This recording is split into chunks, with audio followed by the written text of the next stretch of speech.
Salut les amis. Alors aujourd'hui on va parler de mon pistolet à blanc. Je vous en avais parlé déjà dans une autre vidéo, donc je vais vous le présenter aujourd'hui. Pistolet Bruni Gap en 9 mm pack. Alors pack ça s'écrit PAK, donc c'est du 9 mm mais pas parabellum, rien à voir. Donc 9 mm pack, c'est une réplique du Glock 17. Vous allez le voir, qui est plus ou moins bien faite. Donc je vais vous la montrer tout de suite. Voilà. Donc elle est quand même pas trop mal faite. Cette arme-là, je l'ai achetée 75 euros. Alors, je peux vous parler des cartouches. Ça tire pas mal de cartouches différentes, donc c'est quand même une arme qui est assez polyvalente. Donc, ça tire des cartouches à blanc, comme celle-ci. Voilà, alors moi, je tire des cartouches de la marque Titan. Elles sont pas trop mal. Elles sont pas chères, c'est à peu près entre 9 et 10 euros les 50. 9 et 10 euros les 50. Ça peut tirer également des cartouches lacrymogènes, donc avec du gaz CS irritant. Également, cette arme peut tirer des cartouches flash, donc c'est des cartouches type flashbang en fait pour éblouir son adversaire. Il y a également, ça peut également tirer des petites balles de gomme cogne, comme vous pouvez le voir avec ça. Voilà, c'est un petit embout qui se visse au bout de l'arme ici. Et avec ça, on met une petite balle en plastique, on met une cartouche à l'intérieur. Et puis ça peut tirer une balle en plastique. Alors je trouve pas ça très efficace. C'est pas pour ça que je l'ai acheté, hein. Je l'ai acheté vraiment pour l'aspect dissuasif. Si jamais j'entends du bruit à l'extérieur, etc., rien ne m'empêche de prendre mon arme et de tirer un coup de feu, que ce soit dans ma maison ou à l'extérieur dans le jardin pour faire peur si jamais c'est des voleurs. S'ils entendent le bruit d'une arme à feu, je pense qu'ils vont partir en courant. Ils vont pas prendre le risque de s'en prendre une, sachant qu'ils ne sauront pas si c'est une vraie arme ou non. Donc comme je vous l'ai dit, ça peut tirer des balles. Et également, on peut mettre des fusées éclairantes à l'intérieur. Et donc ça peut tirer des fusées éclairantes. Donc ça, je trouve ça assez sympa. J'ai pas encore acheté de fusée éclairante, mais je compte bien en acheter pour essayer, pour voir un petit peu ce que ça donne. Ça peut être sympa pour se signaler. Si jamais on part dans la verte, on peut toujours prendre cette arme-là avec nous. Si jamais on entend des bruits, par exemple, je sais pas, d'ours ou d'animaux sauvages, on peut tirer deux trois coups de feu pour leur faire peur. Également, si on est perdu, on peut utiliser des fusées éclairantes. Enfin, moi, je trouve le système sympa, quoi. Donc, concernant cette arme-là, je parle pour la législation en France. Il faut uniquement avoir 18 ans. Pas besoin d'autorisation de détention, pas besoin de licence, ni de permis de chasser, bien entendu, etc. Donc, il faut juste avoir 18 ans. On n'a pas le droit de la transporter, normalement, c'est quand même interdit. On n'a pas le droit de la porter sur soi, également. C'est strictement interdit, puisque ça peut être considéré comme une vraie arme à feu, et là, ça peut devenir dangereux. Donc, je conseille de la laisser à la maison, c'est quand même plus intéressant. De l'avoir à la maison, c'est le but recherché. Donc, cette arme-là pèse quand même plus lourd qu'un Glock 17, puisque c'est la réplique du Glock 17. Elle pèse 830 grammes, donc ça fait à peu près 200 grammes de plus qu'un Glock 17. C'est quand même assez lourd, je trouve. C'est quand même assez lourd, on dirait qu'elle fait presque 1 kg.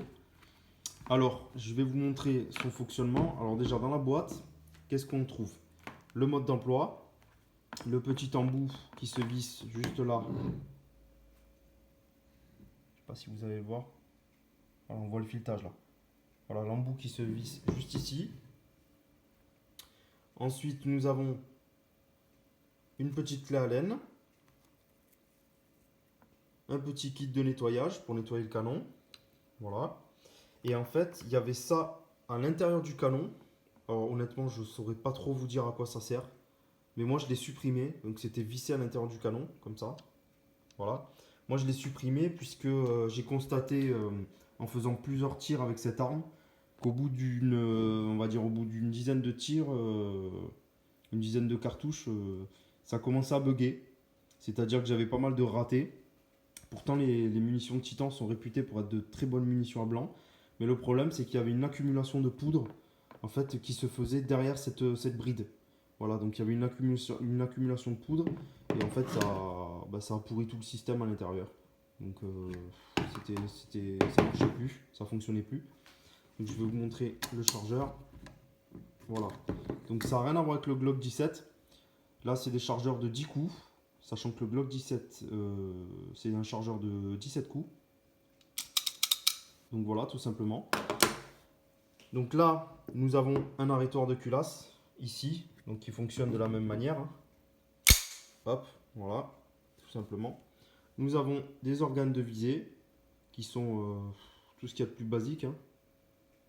Voilà.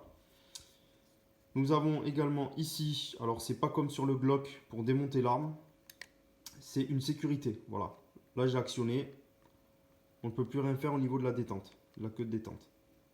Voilà. Et là on enlève la sécurité, tout simplement. Là le bouton poussoir pour éjecter le chargeur. Voilà, c'est une arme qui est assez sympa, elle ressemble plutôt pas mal avec la vraie. Sachant que moi j'avais un vrai Glock 19 en 9 mm para. Donc j'ai pu comparer et je trouve qu'elle ressemble plutôt bien. Donc voilà, je trouve que c'est assez sympa pour la défense du domicile. C'est plutôt intéressant d'avoir ça chez soi, même si, bon voilà, après on s'adapte aussi avec la législation française, la loi française. C'est vrai que c'est compliqué chez nous d'avoir des armes à feu sans que ça soit trop contraignant. Donc je pense qu'il faut trouver des solutions comme celle-ci qui sont alternatives. La loi nous autorise à avoir ça chez nous. Pourquoi pas? Pour un petit prix de 75 euros, allez, on va dire avec une boîte de cartouches comme ça à 10 euros, à 85 euros, voilà, on a une arme chez soi qui peut dissuader. Alors faire attention, bien entendu, de ne pas se prendre une balle.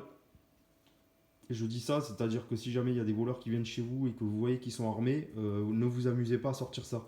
Parce que lui, se sentant acculé, il va tirer, et si c'est une vraie arme à feu, vous allez vous prendre une balle, gratuitement. Donc, soit vous le faites si les personnes ne sont pas à votre vue, c'est-à-dire que vous ne les voyez pas directement. Là, vous pouvez vous servir de l'arme pour faire peur de par le son. Comme ça, ils vont s'enfuir avant de pouvoir entrer dans la maison. Ou alors, si vous voyez qu'ils ne sont pas armés. Là, à ce moment-là, vous pouvez au loin, comme ça, tirer un coup de feu en l'air. Ne visez pas les personnes, c'est pas le but non plus. Mais tirer un coup de feu en l'air pour faire peur. Et puis pour garder cet aspect dissuasion. Voilà ce que je peux dire sur cette arme à feu. Donc assez intéressante. Pour ceux qui ne me suivent pas encore, abonnez-vous. Mettez un pouce bleu si la vidéo vous a plu. Et je vous remercie. Ciao les amis.